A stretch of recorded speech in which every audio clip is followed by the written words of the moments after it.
दोस्तों नमस्कार।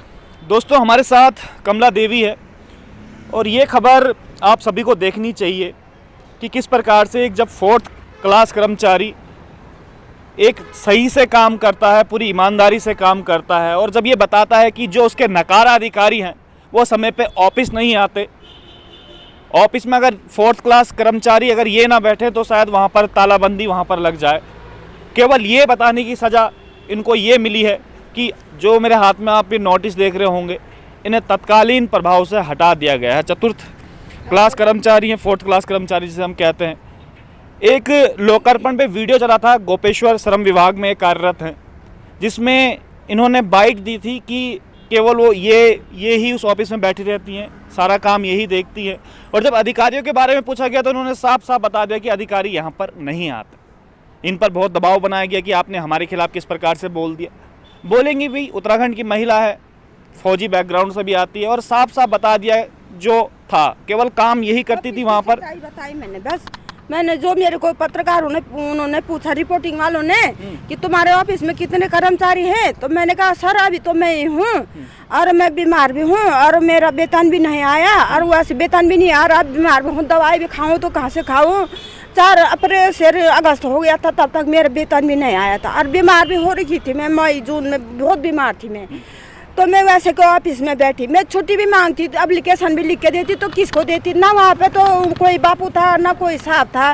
तो उन्होंने मुझसे पूछा कि भाई रिपोर्टिंग करने वालों कितने हैं कर्मचारी, तो मैंने कहा अभी तो फिलहाल यहाँ पे मैं ही हूँ और मेरी ये स्थिति है, मैं बीमार हूँ, तो मैं छुट्टी भी जाऊँ तो कहाँ से जाऊँ, और अपनी मर्जी से जाऊँगी तो जनता यहाँ पे आएगी, कहेंगे कि यहाँ पे एक 4th क्लास कर्मचारी था, उसने भी यहाँ पे ताला लगा दिया और वो भी आज यहाँ पे नहीं है।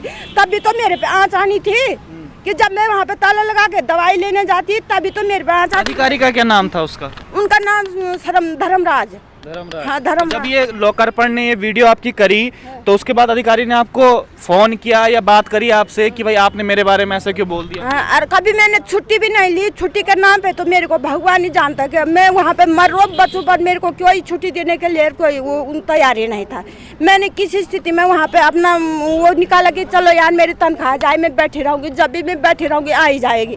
फिर भी मैंने भरोसा किया है। पर इसके बाद ही जब मैं भी एक सैनिक की लड़की थी और हमें उपनल वालों को, सैनिकों के बच्चों को हटा दिया, तो फिर ये किसको रखना चाहते हैं ये उपनल वाले? अधिकारी किस पद पे है वाला? जो धर्मराज है वो किस पद पे है वहाँ पे? वो वहाँ पे श्रम परिवर्तन अधिकारी के पद पे थे। कभी आता ही नहीं था ऑफिस में। 1 जून 4 तारीख शनिवार को आए वो 5 बजे, जबकि जनता चले जाती है। हाँ। और 1 जुलाई आए वो 23 तारीख को, जबकि जनता चले जाती है, 5 बजे आए। उस दिन जब वो आए तो उन्होंने मेरे को कहा कि तूने कैमरा के सामने पे क्यों बोला? अच्छा। मेरे को ऐसा बोल के गए हो कि तूने कैमरा के सामने पे क्यों बोला?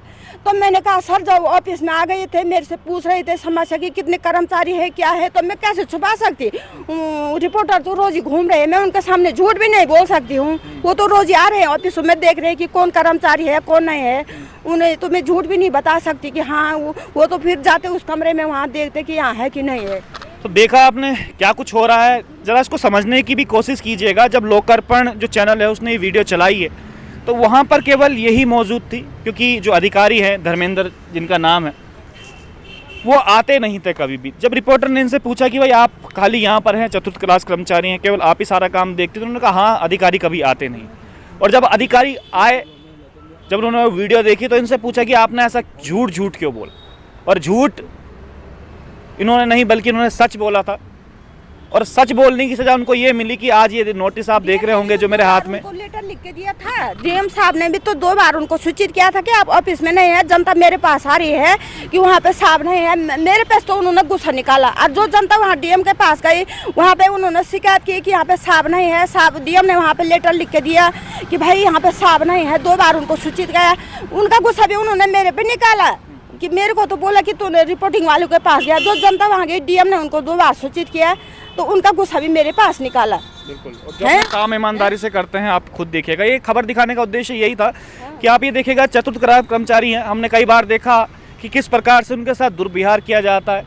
बड़े बड़े अधिकारी अपने बच्चों को लेने के लिए उन्हें भेजते हैं, बड़े बड़े अधिकारी घर का काम उनसे करवाते हैं। शुभम नाम का वो लड़का, उसके बाद हाँ क्या क्या हुआ आप बताइए उसके पहले। बाद उन्होंने शुभम को भेजा वहाँ पे परमानेंट पे, तो शुभम के फोन पे मेरे को लेटर लिख के दिया कि तेरा सेवा समाप्त हो गया।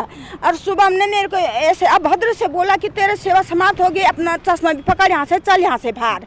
तो कारण नहीं बताया भाई आपने सेवा समाप्त क्यों करी है हाँ, इसमें। तो मैंने पूछा उनको कि तुमने मेरे लिए अचानक मैं काम कर रही हूँ, ईमानदारी से बीमार मैं भी बैठी हूँ, तुमने मेरे को पहले तो नोटिस देना था, पहले 1 महीना पहले नोटिस दिया जाता, उसके साथ वेतन दी जाती, ऐसा कुछ नहीं। सीधा उसके व्हाट्सएप में मेरे को चिट्ठी लिख के दी और उसने निकाल करके प्रिंट मुझे दिया है और मेरे को सीधा से सेवा समाप्ति का लेटर लिख दिया। सर मैं भी एक विधवा महिला हूँ और अपनी माँ पे निर्धारित हूँ, मेरा भाई भी बेरोजगार है। अब मेरी माँ भी 90 साल की हो गई है, बीमारी में रहती है, न जाने की कब मर जाएगी।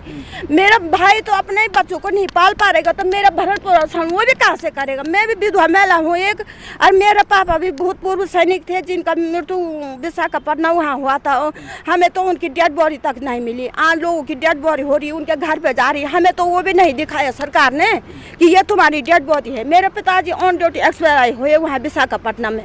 हम भी तो सैनिकों के बच्चे हैं और सैनिकों के लेके उपनल विभाग है, उपनल विभाग है। जब हमको बाहर धकेला जा रहा है, हमको कर्मचारी बाहर कर रहे हैं, तो फिर वो उपनल से किसको लगाएंगे ये बताओ आप।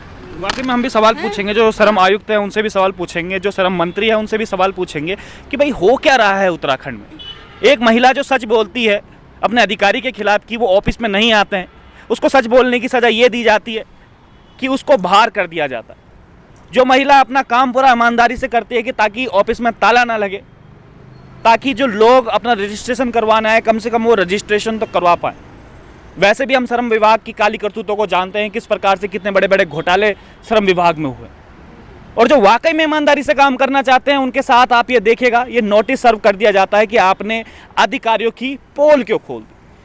इसके बाद हम जो श्रम आयुक्त हैं उनसे भी पूछेंगे, जो नेता हैं उनसे भी हम बात करेंगे कि आखिर उत्तराखंड में चल क्या रहा है, क्यों आपने ये गुंडा राज अफसरशाही फैलाई है, कि क्या चतुर्थ कर्मचारी, इसके भी तो कुछ अपने नियम कानून होते होंगे, उसकी भी तो अपनी कुछ गरिमा होती होगी, क्या उस गरिमा का ख्याल आपने रखा है।